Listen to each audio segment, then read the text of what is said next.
The house stands quiet. Its windows, like eyes, stare blankly into the night, holding secrets within. It's a small house in a small town, a place where everyone knows each other, and the streets are usually calm, Villisca, Iowa. But this house holds a dark secret, a secret that has cast a long shadow over the town for more than a century. It whispers of a night of horror, a night that changed everything. June 9th, 1912, a family sleeping peacefully. The Moore family, unaware of the terror that was about to unfold. An intruder, shrouded in darkness, moving silently through the house like a phantom. The air thick with the scent of fear and something more sinister, a presence that chills the soul. This is the story of the Villisca Axe Murder House, a place where the past refuses to stay buried. The house is a time capsule. It's frozen in 1912. Every room, every corner, a snapshot of that fateful night. The furniture, the belongings, all remain. As if the family might return at any moment. It's as if the Moore family just stepped out, their lives interrupted, their story unfinished. But something is different. There's a chill in the air, a coldness that seeps into your bones, a sense of dread that clings to you, an invisible weight pressing down, making it hard to breathe. Some believe the house is haunted, that the spirits of the Moore family still linger, unable to move on. Visitors say they hear whispers, soft, indistinct voices that seem to come from nowhere.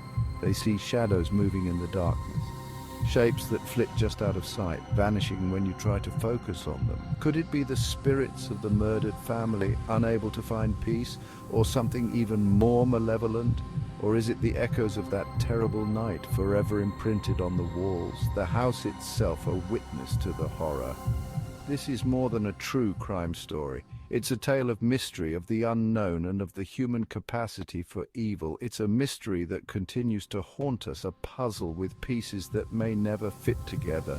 A reminder that even in the quietest corners of America, darkness can lurk, that evil can strike anywhere at any time. And sometimes the dead never truly leave. Their presence felt long after their bodies are gone, their stories echoing through time.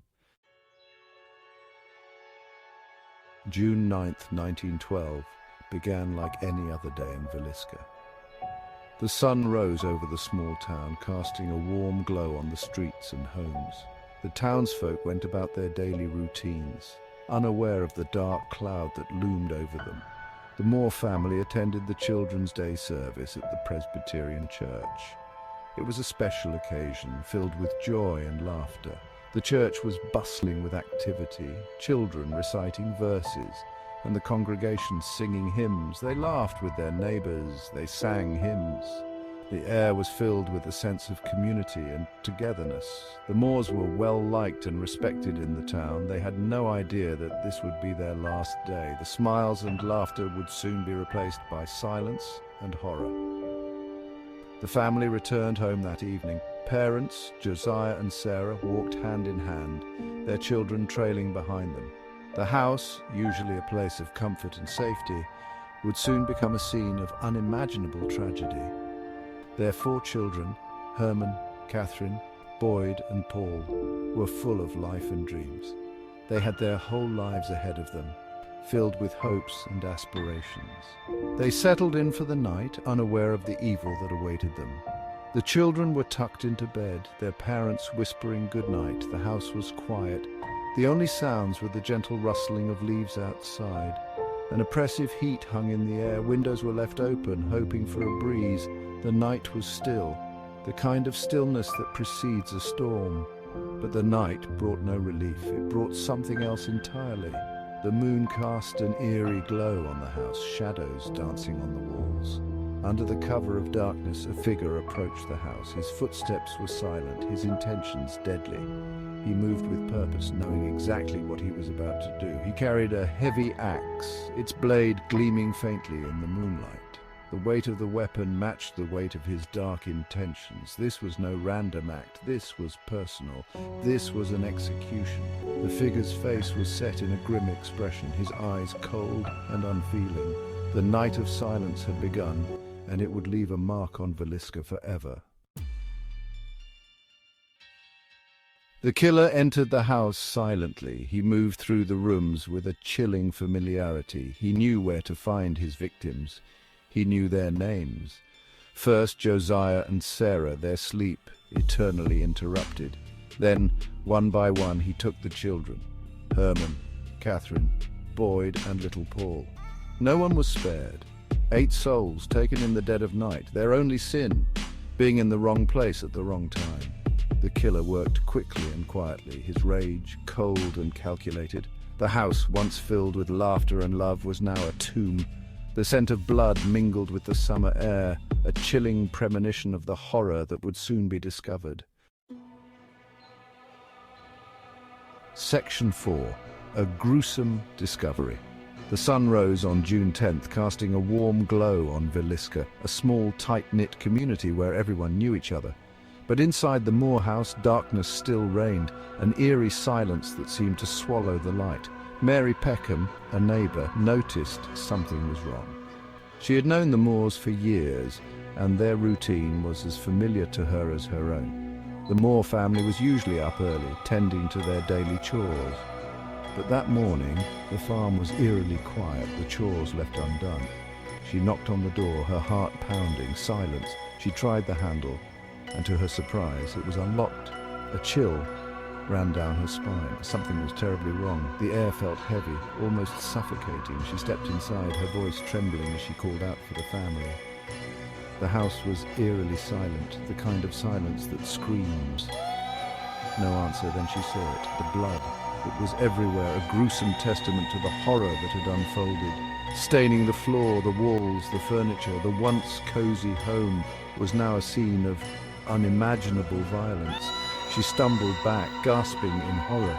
The nightmare was real, and it was worse than she could have ever imagined. The town of Villisca was thrown into chaos. News of the gruesome discovery spread like wildfire. People gathered outside the Moore house, their faces pale with shock and disbelief. Whispers of fear and confusion filled the air. How could this happen here, in their peaceful town, where everyone felt safe? Who could commit such a heinous act? The questions were endless, and the answers seemed out of reach. The questions hung heavy in the air, unanswered.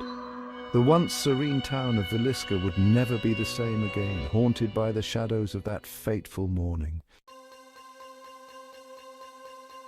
Section 5. Whispers and Suspicions. The investigation began immediately, but it was chaotic. The crime scene compromised by curious onlookers, evidence mishandled. The small-town police force was ill-equipped to handle such a horrific crime. Everyone was a suspect.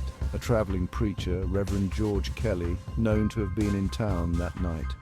He fit the profile of a drifter, capable of such brutality. But the evidence was circumstantial. Then there was Frank Jones, a prominent businessman with a dark side. Rumors swirled about his involvement. He had the motive, the means, and the opportunity. But again, proof remained elusive. The investigation dragged on, fueled by gossip and speculation. The killer still at large. Fear and paranoia gripped Villisca. No one was safe.